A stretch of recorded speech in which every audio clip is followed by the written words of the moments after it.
I was going to say something about the deployment because I just know, you talked about the frequency of it. You know as well as I do, those guys, you talked about the Rangers, the Green Berets, the SEALs, they want to be deployed. You can't send them over there enough for those guys. So I get it, but it's in some ways, I know how the training goes. So we're essentially turning them into fighting machines.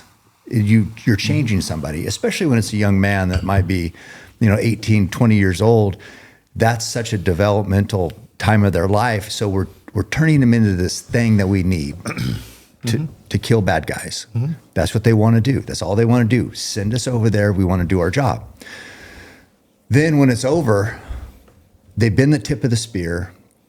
They're coming out and they're like, it's hard to get a job at that level with that intensity. It's like you're supposed to be at Home Depot as a security guy, and you were like the baddest, one of the baddest people walking the earth, and you felt like that, and you were around other men like that, and all of a sudden you're around not that. Mm-hmm. That is hard. Yep. That's why we've got to provide opportunities. This is where our nonprofit community and our nonprofit world is something that I, as a secretary, am embracing. I know in the past that's not been embraced by some secretaries.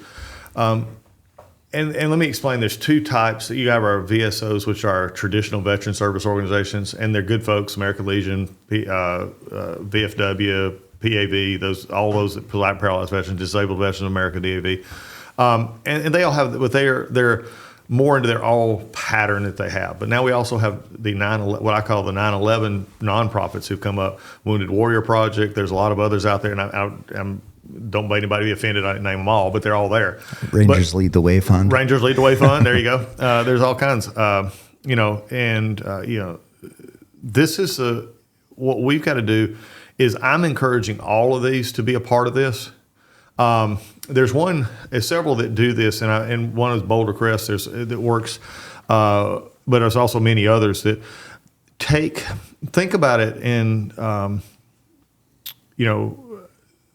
think about how many people have overcome adversity. And I remember reading your first book, and we always have adversity we overcome, who've used that adversity became the fuel for greatness. And so many times, you also take these same guys and gals who come out of this stress of being the top, and then everybody wants to treat them as if they're broken. Mm-hmm.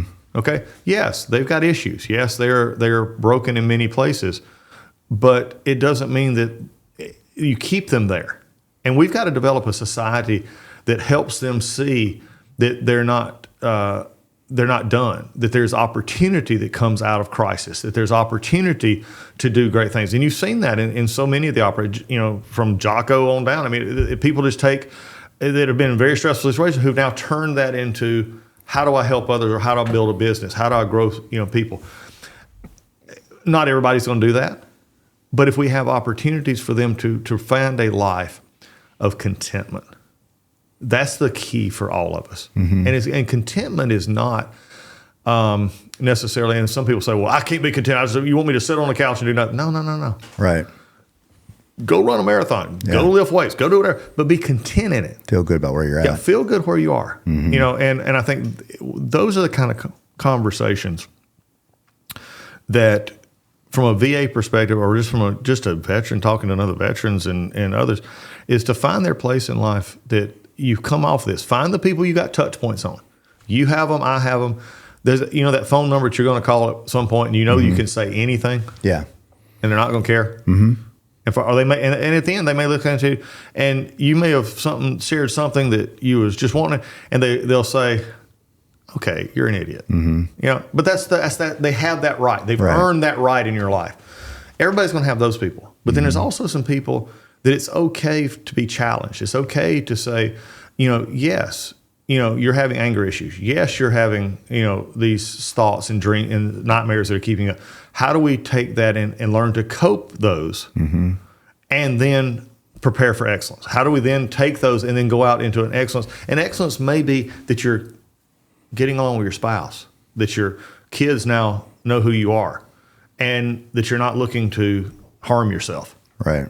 that could be the greatest contentment they find. Yeah. But we've got to use every tool in our toolbox. And I'm not willing as VA secretary to allow any opportunity that we can partner with anybody that is competent in helping our veteran get there, because of what you said is so true. I can't replicate war in the sense for the adrenaline rush and everything else. Like I said, I've read a lot of the books by some of these guys, and they all talk about, that's adrenaline. That's why they go out and, skydive. That's why they go out and do high risk sports, because they're trying to sort of, in many ways, try to replicate that experience. That's not real life in the sense of you and I every day. We get it in different ways. You get it from hunting. I get it from hunting, or get it from fishing, or just get it from, going and riding a bike. Mm-hmm. You got to find that way that cycles that energy back into positive. And for too many of them, they think they're on their own. And this is probably the biggest thing for the veteran, and I want you to know, is you don't have to come to the VA. Would we love to? You've earned the benefit. Come on.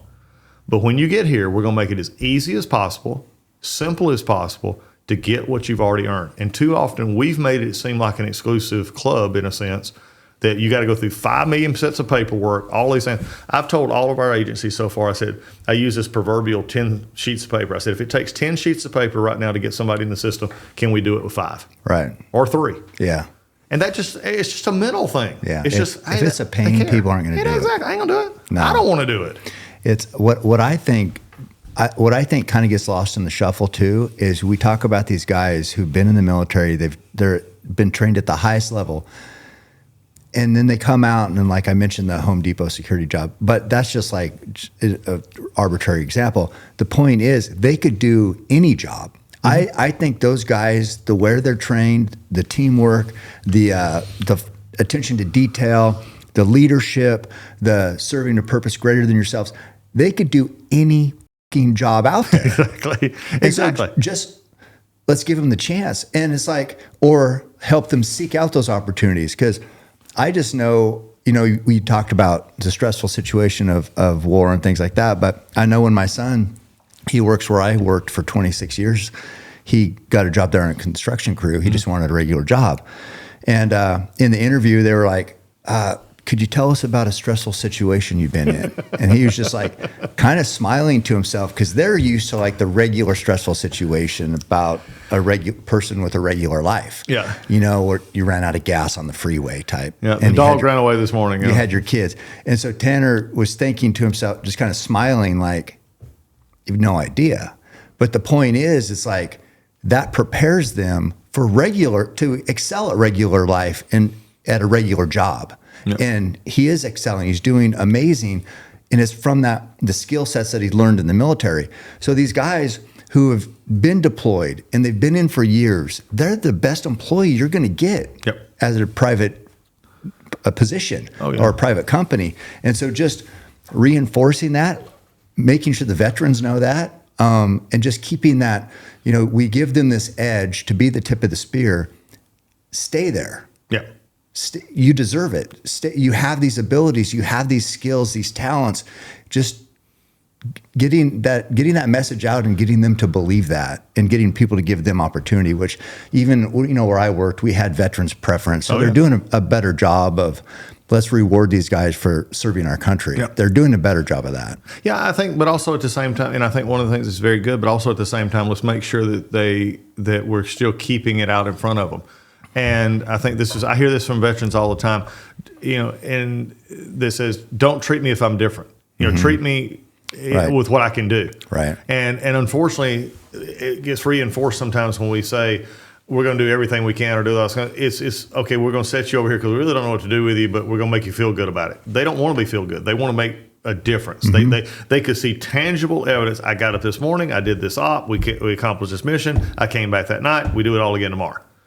And so many times we want they don't feel like they're finding that place, and that's why we have career counseling. That's why we have things that we can help with in the VA for that process, and to get their educational benefits. Use those educational benefits. We're trying everything we can to make that easier for them to get that money, get it into schooling if they want to go to school, or if they want to go back home and work on construction projects. They want to. That's good money.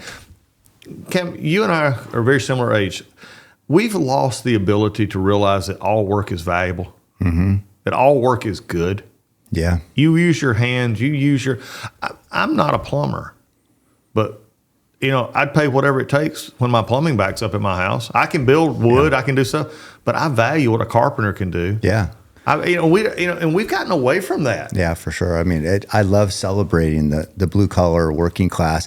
I mean, it's the same guys that join the military. Yep, It's sure is. those are the guys. That's the fabric of our country. That's what keeps cars running. That's what keeps the roads open. That keeps your plumbing flowing. It's like those are the guys, same people. So yeah, let's celebrate that because they deserve it. They're the ones out there right now in the ditch, putting water line in. Yep.